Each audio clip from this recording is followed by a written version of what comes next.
السلام عليكم ورحمة الله وبركاته. الحمد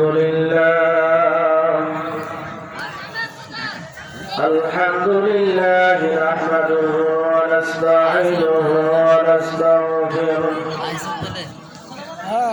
ونعوذ بالله من شرور أنفسنا ومن سيئات أعمالنا من يهده الله فلا مضل له ومن يضلله فلا هادي له ونشهد أن لا إله إلا الله وحده لا شريك له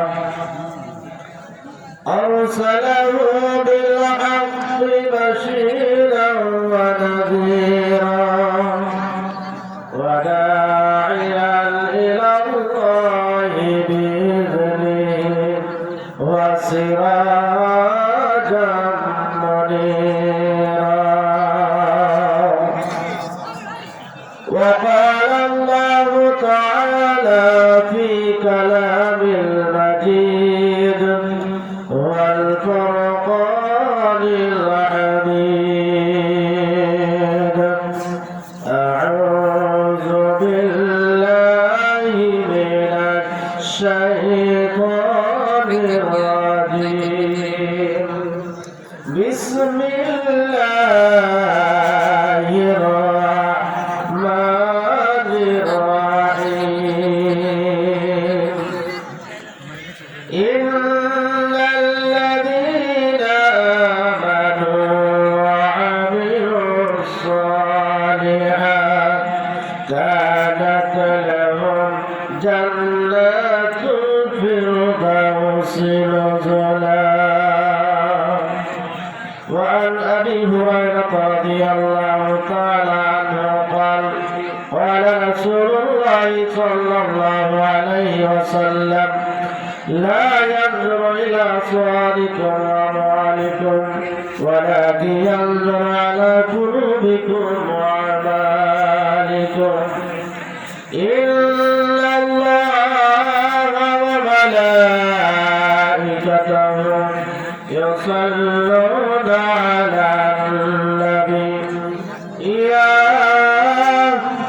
أيها الذين آمنوا صلوا عليه وسلموا تسليما اللهم صل على محمد وعلى آل محمد كما صليت على إبراهيم وعلى آل إبراهيم إنك حميد مجيد اللهم بارك على محمد وعلى آل محمد كما باركت على إبراهيم وعلى آل إبراهيم إنك حميد مجيد दुनियाए सदाकत में तेरा नाम रहेगा दुनियाए सदाकत में तेरा नाम रहेगा सिद्दीक तेरा नाम से इस्लाम रहेगा सिद्दीक तेरा नाम से इस्लाम रहेगा दुनिया सियासत में तेरा नाम रहेगा दुनिया सियासत में तेरा नाम रहेगा फारूक तेरा नाम से इस्लाम रहेगा फारूक तेरा नाम से इस्लाम रहेगा। अल्हम्दुलिल्लाह। दारुल उलूम इस्लामिया कौमी मदरसा दारुल उलूम कौमी महिला मदरसा उद्योग आयोजित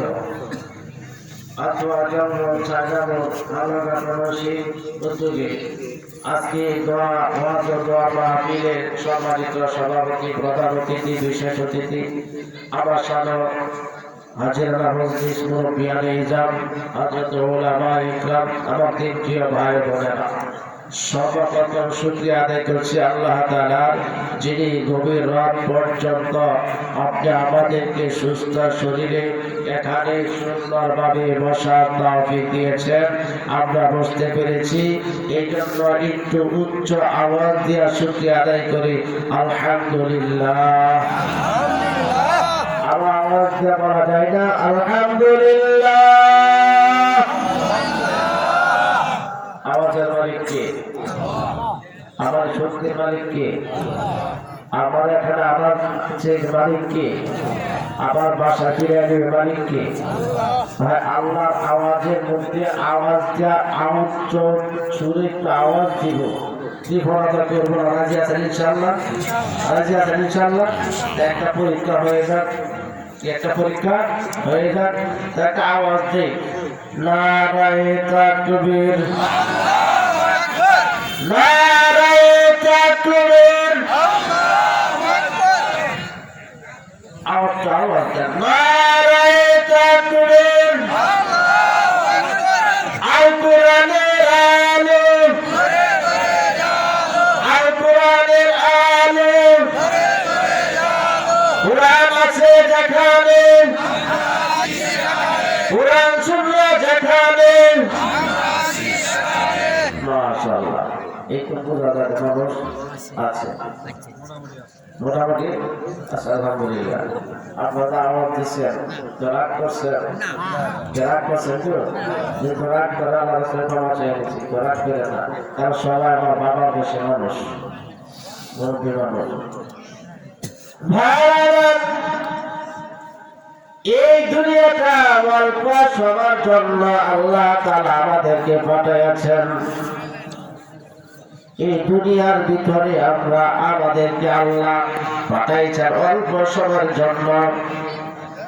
ভাই সময়টা দেখতে দেখতে 70-80 বছর 100 বছর হয়ে গেছে, কিন্তু বেচারা এখন কবরে চলে যাবে, কিন্তু এখনো বান্দা মরতে চায় না।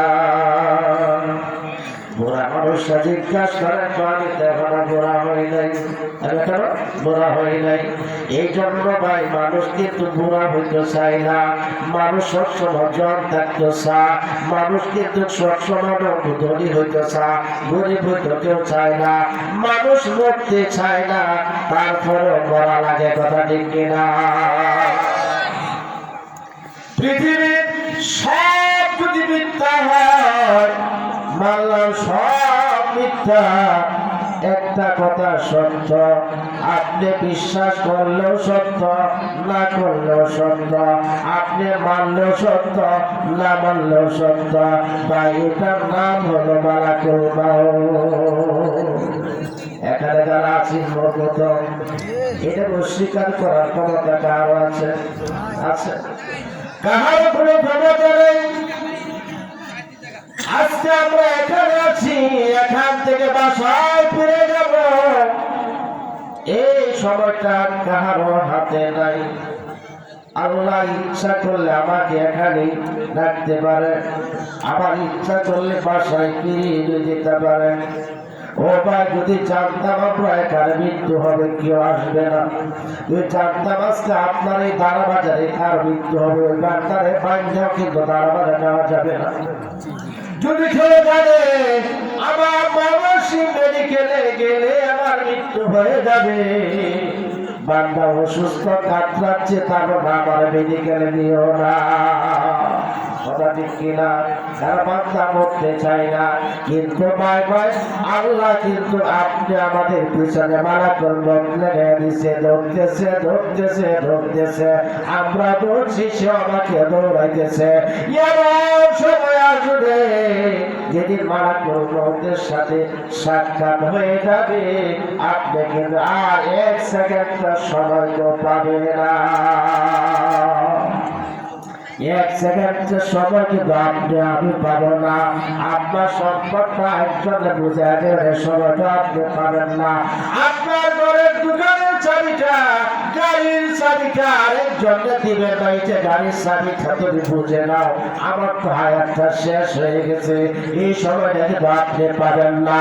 আপনার মনের কথাটা মানুষের কাছে বলবেন, অথবা আপনার ঘরের স্ত্রীর কাছে আপনার মনের কথাটা বলবেন।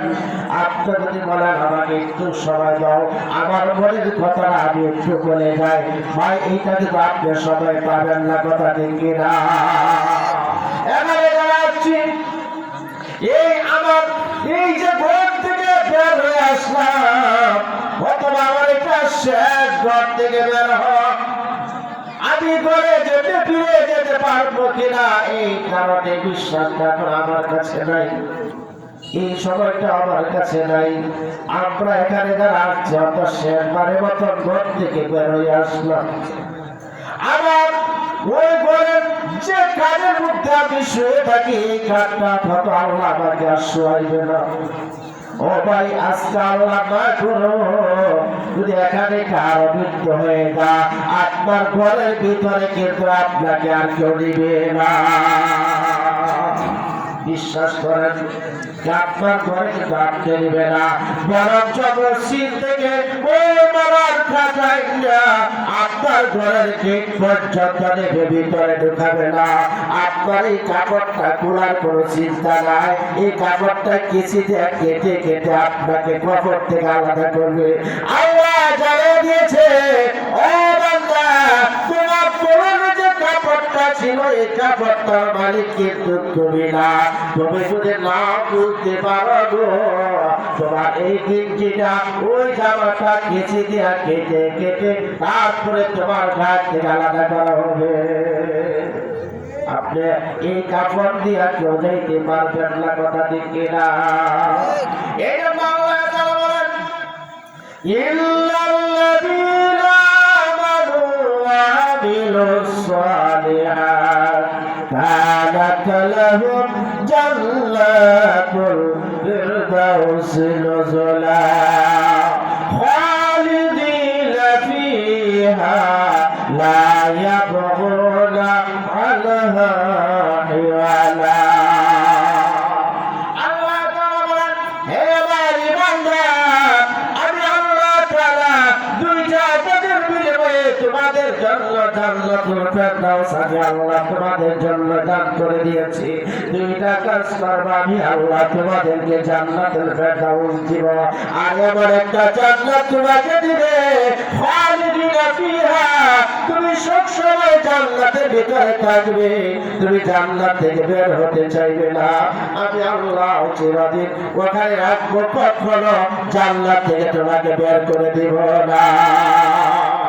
দুনিয়া রাস্তায় এত গাড়ি বাড়ি মালিক হলেন, এই ঘরে কিন্তু আপনাকে গাড়ি আপনার মালিক হতে পারবেন না। আপনাকে বাড়ির মালিক বানাইছে, বাড়ি কিন্তু আপনার না।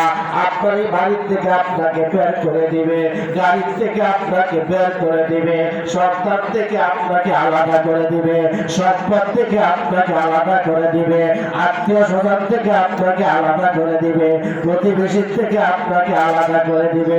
সব কিছু থেকে বঞ্চিত করে আল্লাহর কাছে যখন সারা দিবেন, একটা মাটির ছোট্ট একটা ঘরের ভিতরে আপনাকে রাখা হবে। পৃথিবীর সব জায়গায় খবর নেওয়া যায়, কিন্তু 3.5 হাত মাটির নিচে কি হচ্ছে কেউ খবর নিতে পারে না। বারবার এই সময়টা সামনে না পিছনে, এই সময়টা সামনে আসতেছে, সময়টা সামনে আসতেছে। এই যে আল্লাহ রাসূল বলেন, তোমার দুনিয়াতে দুনিয়া থাকা অবস্থায় আমি আল্লাহ তাআলা তোমাদেরকে রাসূল করে দিয়েছেন। আমি রাসূল সাল্লাল্লাহু আলাইহি ওয়াসাল্লাম তোমাদেরকে বলে দিয়েছি, তোমাদেরকে দুনিয়াতে কি কত সুন্দর আমি আল্লাহকে দুনিয়া দেখবে না, আর কত মাল আছে আল্লাহ এটা দেখবে না, আপনার সুন্দরতা আল্লাহ দেখবে না, আপনার মাল আল্লাহ দেখবে না, আল্লাহ দেখবে আপনার আমল কতটুকু আছে কি দেখবে আপনার আমল কতটুকু আছে আপনার কত সুন্দর কত বড় বংশ কত সম্পদের মালিক আল্লাহ এটা তো আপনারা বুঝ করে বের করবে না আল্লাহ রাসূল বলেন তোমার চেহারাটা কেমন আল্লাহ কখনো দেখবে না কারণ পৃথিবীর যত মানুষ আছে সবার চেহারা কে দিছে চেহারা কে দিছে এই জন্য সুন্দর চেহারা দেখে জান্নাতে যাইতে পারবে না কারণ জান্নাতে গেলে চেহারা দরকার নাই জান্নাতে গেলে সম্পদের দরকার নাই জান্নাতে গেলে আপনার সুন্দর আমলের দরকার আপনার চেহারা যেমনই হোক আল্লাহর কাছে কোনো দাম নাই যদি আপনি জান্নাতি না হতে পারেন আর যদি জান্নাতি হয়ে যান আপনার চেহারা যতই খারাপ হোক আল্লাহর কাছে সবচেয়ে প্রিয় কথা ঠিক কিনা এজন্য দুইটা অথবা তিনটা মানুষের চেহারার কথা আল্লাহ রাসূল সাল্লাল্লাহু আলাইহি ওয়াসাল্লাম বলেন এক নম্বর হলো হযরত লুকমান আলাইহিস সালামের চেহারা আল্লাহ নিজে কোরআনে উল্লেখ করে দিয়েছেন সূরাতুল লুকমান আল্লাহ তাআলা অবতীর্ণ করেছেন হযরত বেলাল রাদিয়াল্লাহু তাআলা আনহু কথা রাসূল সাল্লাল্লাহু আলাইহি ওয়াসাল্লাম উল্লেখ করেছেন কথা ঠিক কিনা তাদের চেহারা খুব সুন্দর না তাদের বংশ বড় না তাদের সম্পদ ছিল না তারা সম্পদের এত মালিক না তারা চেহারা এত ভালো না তারা এত শক্তিশালীও না এত উচ্চ বংশের মানুষ না কিন্তু আল্লাহর কাছে সবচেয়ে প্রিয় কথা ঠিক কিনা হযরত বেলাল আল্লাহর নবীকে ডাকতে নবীজি আপনি যখন তেলাওয়াত করেন ইন্নাকা লা তাহদি মান আহবাবতা ওয়ালাকিন্নাল্লাহা ইয়াহদি মান ইয়াশা ও নবী যখন আপনি তেলাওয়াত করেন যে সমস্ত হেদায়েতের মালিক হচ্ছে আল্লাহ তাআলা নবীর হাতে কোনো হেদায়েত নাই কোন বান্দার হাতে আল্লাহ হেদায়েতের দায়িত্ব দেয় নাই হেদায়েতের দায়িত্ব একমাত্র আল্লাহর হাতে রেখে দিয়েছেন আমার বিশ্বাস যদি মানুষের কাছে হেদায়েত থাকতো আমার এই কালো চেহারা দেখে কেউ হেদায়েত দিত না আল্লাহর হাতে রেখে দিয়েছেন কারণ হযরতে বেলাল রাদিয়াল্লাহু তাআলা চেহারাটা এত সুন্দর না তার দাঁত ছিল ঠোঁট ছিল মোটা মোটা শব্দটা এত সুন্দর আওয়াজের নয় কিন্তু আল্লাহ আওয়াজ পর্যন্ত তার আজানের আওয়াজ পৌঁছে কথা ঠিক কিনা হযরত রাসূল সাল্লাল্লাহু আলাইহি ওয়াসাল্লাম হলো ইমাম হযরত রাসূল সাল্লাল্লাহু আলাইহি ওয়াসাল্লাম হলো ইমাম আর ইমামের মুয়াজ্জিন হলো হযরত বেলাল রাদিয়াল্লাহু তাআলা আনহু বলেন সুবহানাল্লাহ যেমন ইমাম যেমন মুয়াজ্জিন কথা ঠিক কিনা যেমন ইমাম যেমন মুয়াজ্জিন আল্লাহ তাআলার কাছে এত প্রিয় হয়ে গেছেন কারণ হযরত বেলালের আযান ছাড়া আল্লাহর দরবারে আযান গ্রহণযোগ্য হয় না কেমন আযান আল্লাহ তাআলা দিয়েছেন তাদের ঈমানটা কেমন ছিল হযরত রাসূল সাল্লাল্লাহু আলাইহি ওয়াসাল্লাম যখন ইমামতি করেন হযরত বেলাল যখন আযান দেন তখন ওই সাহাবীদের ভিতরে অথবা ইহুদিদের ভিতরে তারা চালাচুরি করে চালাচুষা করে আইরে মুসলমানের ভিতরে ভালো মানুষ নাই সুন্দর চেহারাওয়ালা মানুষ নাই আযান দিবে আরে সুন্দর কণ্ঠ নাই আযান দিবে বারবার ইহুদি নাসারা যখন এমন ভাবে পিস করে একজন সাহাবী আরেকজন সাহাবীরে বলে কথা তো সত্যই কারণ সুন্দর সাহাবীরা আছে তাদের আওয়াজটাও সুন্দর আছে বেলালের ছাড়া তার কণ্ঠটা সুন্দর আল্লাহ রাসূল যদি ইচ্ছা করে হযরত বেলালের দায়িত্ব না দিয়া এমন সাহাবীরে দায়িত্ব দিতে পারে ভারত একদিন দুই দিন দেরিতে রাসূল সাল্লাল্লাহু আলাইহি ওয়াসাল্লামের কাছে যখন খবরটা এসে গেল, রাসূল সাল্লাল্লাহু আলাইহি ওয়াসাল্লাম বেলালকে পাক দিয়ে আরেকজনকে বললেন, আরেকজন দায়িত্ব দিলেন, আস্তা থেকে ফজরের নামাজের আযান ইমাম সাহাবী পড়বে, বলেন সুবহানাল্লাহ। হযরত রাসূল সাল্লাল্লাহু আলাইহি ওয়াসাল্লাম বলেন, আস্তা ফজরের আযান তোমার প্রয়োজন নাই, তোমার প্রয়োজন নাই, আস্তা ফজরের আযান ইমাম সাহাবী দিবে। হযরত বেলাল রব্বানা মনটা খারাপ হয়ে গেল, চেহারাটা মলিন হয়ে গেল, এমন সময় আল্লাহর দরবারে শেষ হয়ে ওই চেহারা বাবু, আমি তো চেহারা মালিক তো আমি না, চেহারা মালিক হয়েছ তুমি, আমার মোটা মোটা টু এটা আমি বানাই নাই, তুমি বানাইছ, আমার মোটা এলোমেলোটা এটা তো আমি বানাই নাই, আল্লাহ তুমি বানাইছ, আমার তো দোষ নাই, গলার আওয়াজ আমার ভালো না, এটা তো আমি আল্লাহ বানাই না, আমি না, তুমি আল্লাহ নিজেই বানাইছ। কিছু টাকা দেওয়ার পরে যখন আমার মুয়াজ্জিন থেকে বাদ পড়েছে, আল্লাহ এটা আমার দোষ না, সম্পূর্ণ তোমার দোষ, তোমার কাছে বিচার দিলাম, তুমি বিচারের ব্যবস্থা করে নাও। নালিশ করছে কার কাছে? নালিশ করছে আল্লাহর কাছে। সকালবেলা দেখতেন একজন সাহাবী সুন্দর কণ্ঠ বাজাইয়া আযান দেয়, সব মুসল্লিরা দৌড়িয়া মসজিদে আসে, কিন্তু এখনো সূর্য উদয় হয় না, নয়টা এখনো রাত্র হয়ে গেছে। একজন সাহাবী আরেকজন সাহাবীরে বলে, আযান কি আগে হয়ে গেছে? না না, আযান তো আগে হয় নাই, কেন অপেক্ষা করতেছে, কিন্তু এখনো তো বর্ষা হয় না, ফজরের নামাজের সময় হয় নাই, এভাবে বারবার বদল তাকাইতেছে। আল্লাহ পক্ষ থেকে ওই আসমানা বিধি, আজকে আপনার মদিনা মসজিদে আযান হয় না, রাসূল ডাকতে বলেন, আল্লাহ জিবরাইল আজকে তো আযান আর সুন্দর কণ্ঠে আযান দেওয়া হয়েছে। আল্লাহ হযরত জিবরাইল ডাকতে বলেন, কত আযান সুন্দর হয়ে গেছে, আল্লাহ এটা দেখে না, আল্লাহর কাছে আওয়াজটা পৌঁছে যায়। আল্লাহ